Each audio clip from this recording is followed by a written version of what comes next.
The Truther Girls. The Truther Girls. Hi everyone, this is TrutherGirl Sonia reporting on the street, and I'm here at McGill University where a public assembly is being held today to address what happened the other day when some students occupied one of the school buildings as a protest, and the police showed up and tear gassed and clubbed not only students but also some teachers. Oh, TrutherGirl Karen. Yeah, this is the solidarity at McGill, as you can see. Hi. Hey, Hi. how you doing? Good, you? Good, thanks. So, Karen, so what happened the other day? Oh, the police came here. Well, people were forming a human chain around the Cyril James administration building, and I guess security or the principal denies it, but they called the riot police over, and then they started batoning them and then using pepper spray and tear gas. Including teachers? A teacher who was picking their kid up from daycare actually was caught up in this violence and was tear gassed or Pepper sprayed or batoned during this event. And isn't there a policy that they're not supposed to allow police on campus at all at McGill? Unless they're invited. Oh, they have to be invited. They have to be invited. So someone gave them the consent to come here. Oh, I see. So you're going to be giving a talk about this? Well, I'm just going to be talking about past social protests at the school and its history and the successes and something positive to look forward to. Our university is not in a normal state of affairs. During what should have been a peaceful protest against the Quebec government's tuition hikes, over 100 riot police were called onto campus. Students were aggressed and beaten, with several students ending up in the hospital. The safe space of our campus was severely compromised by the violence we experienced, and in the aftermath we must fight together to find out where things went wrong and how we ended up in such chaos. Comme plusieurs parmi nous, I was there Thursday as many among us. J'ai exprimé ma solidarité envers la communauté de McGill en venant ici pacifiquement.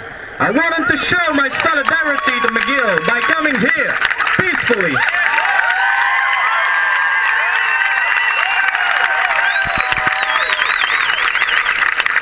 Just wait. Pour cette raison, j'ai été matraqué, gazé et j'ai perdu mes lunettes. J'ai mal au dos, des blessures au cœur et l'esprit à l'envers. For that reason, I've been matraqued, dazed, and I've lost my glasses. Now my back is sore, my heart is wounded, and my mind is fucked up. We have effectively been told as of Thursday that we cannot enter this campus and express our right to speak. We are McGill. Whose university? Our university. Whose university? Our university. This is no longer just about various concrete demands like lower tuition or MUNACA or so forth. This is about the presence of violence on our campus and the very systematic use of violence on this campus. That, I believe, is what we should be united against.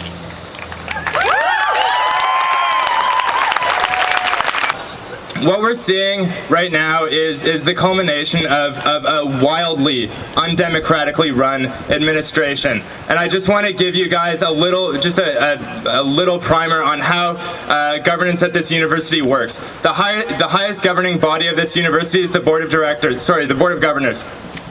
There are 25 members on it. 12 of these people are from the private sector. They are external members. They're called members at large. They are undemocratically elected. I'm talking about people from Bell, HSBC, Alcan. The CEO of TELUS, for some reason, is on our board of governors. These are people who are completely out of touch with our community. They're brought on simply for ideological reasons. The notion that they, by dint of their sort of high-rolling circles, know how to run big organizations like McGill. I don't think they do, and I don't think that they know what we want at all. I don't think they've ever shown an interest. There's no democratic recourse that we have to a board of governors that meets in secret behind closed doors. We can't even see the minutes to these meetings. We don't even understand. We don't even understand what the rationale for the decisions that are being made that affect our day-to-day lives are. We can't get access to that information. This place is run like a medieval fiefdom. It's ridiculous. We need to say that. Hello, everyone. Education does not equal commodity. Education does not equal commodity. Education does not equal commodity. This spot has also marked some of the major protests that helped to push this university away from its imperialist paradigm that has dominated it for so long. In 1965, 2,000 students held a day of action to protest tuition hikes. In 1968, poli-sci students occupied the Leacock building, demanding a say in the workings of the department.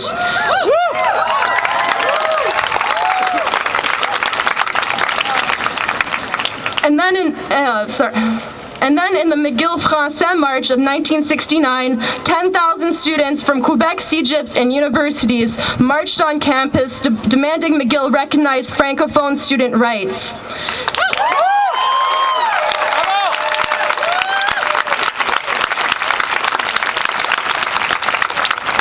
And throughout this period, there were large demos against the war in Vietnam.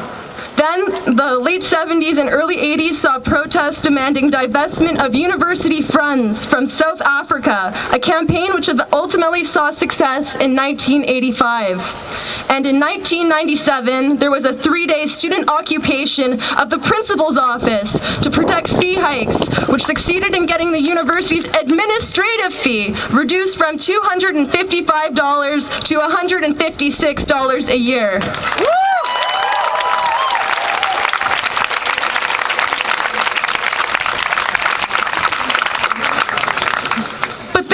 Quieter lately, partly because of a standing ban on political demonstrations on campus initiated by the previous principal, Bernard Shapiro.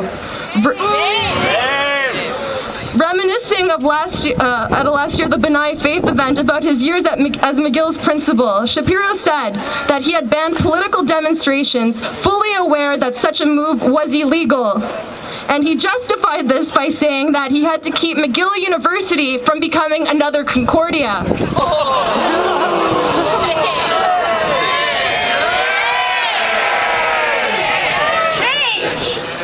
And then preening himself on this move, he declared, "Until somebody said something, I could always get away with it." Rarely do you hear the powerful let slip as a frank statement as that. And so even though the official McGill motto is grandiscant aucta labore, by work all things increase and grow, I suggest that you keep in mind Bernie Shapiro's McGillty motto, until someone says something, we will always get away with it. May that someone be you. Thank you. I'm here to show solidarity with my fellow students. The campus I've been seeing over the past few years in Montreal, I've been unlawfully detained by police myself on 2 occasions, one for expressing dissent, amplifying my voice while George Bush was coming to town. I was very upset by that, and the second time was I was jumping rope on Prince Arthur Street in the middle of the morning, and the police didn't really like that, so they unlawfully detained me at that point as well. And when I saw the picture online on Facebook with all the students, the students lined up with the riot police, and then one of the students holding this poster-sized book of 1984, I was just, my jaw dropped. And normally I'm pretty desensitized to these brutalities that go on, and it was just crazy. So I had to show up here today because this is our university. Well, I'm very proud of Karen for getting up and doing that. How do you feel about that, Karen? Well, about your speech? Well, I felt like I got a lot out of my system, and I feel a lot better about being here now at this school. Yeah, it's pretty cool to see the solidarity and just being. I didn't know that the school's board of governors is all people from corporations, and there's, you know, they just do whatever they want, pretty much. So, Pretty disgusting, eh? yeah, and at least the students are demanding accountability. You guys want me to take a picture? No, it's okay. We're videotaping. Thanks. So, it's nice. So yeah, that's great. And Karen gave a history of a lot of things that the students have done in the past to bring about change. So let's hope this is going to bring some change too. We can only hope. And plus, I just wanted to mention that, you know, I know a lot of you have been asking about where Karen is, and you're kind of worried maybe she went off and took the blue pill and she got like 3-inch acrylic nail tips and frosted hair or something like this. And no one watches soaps eating bonbons. So I'm happy to see Karen still active politically, and I'm sure you are too. And so yeah, I'm really happy that I got to see Karen today in this situation. Cheers. Cheers! You can't eat aspartame. It'll give you brain cancer. Remember Jell-O? But wait, it doesn't have aspartame. It says no aspartame. It's sweetened with Splenda. Okay, but no. Splenda will kill you.